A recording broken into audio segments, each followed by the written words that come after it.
L'efficacité en cours de journée pour les personnes qui ne siestent pas décroît de façon complètement linéaire jusqu'à 45% de perte d'efficacité en fin de journée. Tandis que si vous faites la sieste à un moment privilégié où votre vigilance baisse, généralement entre midi et 3 heures de l'après-midi, votre performance s'accroît jusqu'à revenir au niveau du début de la journée. Largement répandu dans de nombreuses cultures, encore tabou dans la plupart des pays occidentaux, une micro-sieste de quelques minutes évite le coup de barre qui survient en début d'après-midi et donne le boost parfois nécessaire pour finir la journée. Sophie Gehlen-Kirchen nous en expose les bienfaits. Le capital humain est le capital principal de l'entreprise. Par contre, on constate que dans les chiffres, c'est une véritable catastrophe. L'absentéisme ne cesse d'augmenter. Il est souvent lié au stress.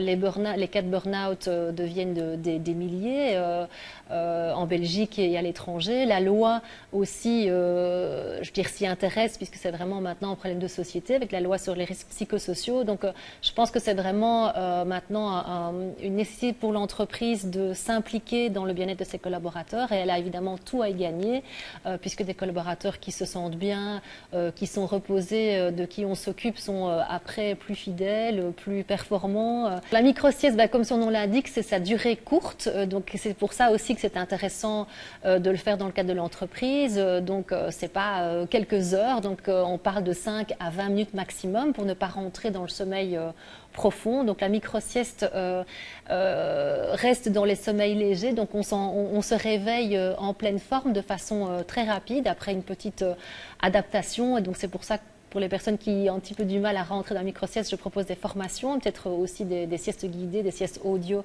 guidées. Et cette micro-sieste, il y a plein de preuves scientifiques donc, qui démontrent que voilà, plus d'efficacité, plus de productivité, plus de mémoire, meilleure humeur. Et donc c'est vraiment, dans un laps de temps très très court, l'efficacité derrière est absolument phénoménale. Ne pas s'endormir n'est pas du tout un problème, donc c'est pour ça que je parle d'espace de ressourcement.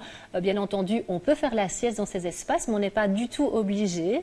Donc des personnes simplement n'en ont pas besoin, ont juste besoin de s'isoler un petit peu, donc dans un endroit pas bruyant, en dehors des collègues. Donc on s'installe dans une chaise confortable avec son petit plaid, sa musique, un décor avec un peu de végétation, et donc simplement 10 minutes de pause où on se concentre un petit peu sur sa respiration ou pas, mais s'isoler un peu des contraintes extérieures. Donc il ne faut pas se sentir obligé. Donc tout ça, c'est vraiment une démarche personnelle.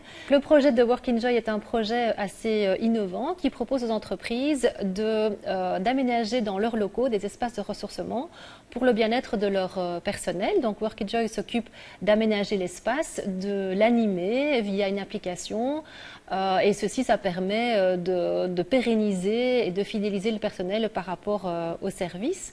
Donc en pratique, c'est des espaces de couchage où on peut faire une pause, on peut faire une sieste et moi je viens dans l'entreprise tous les mois pour former à la sieste, pour voir si tout se passe bien, si les collaborateurs sont satisfaits, pour vérifier que l'espace est bien utilisé.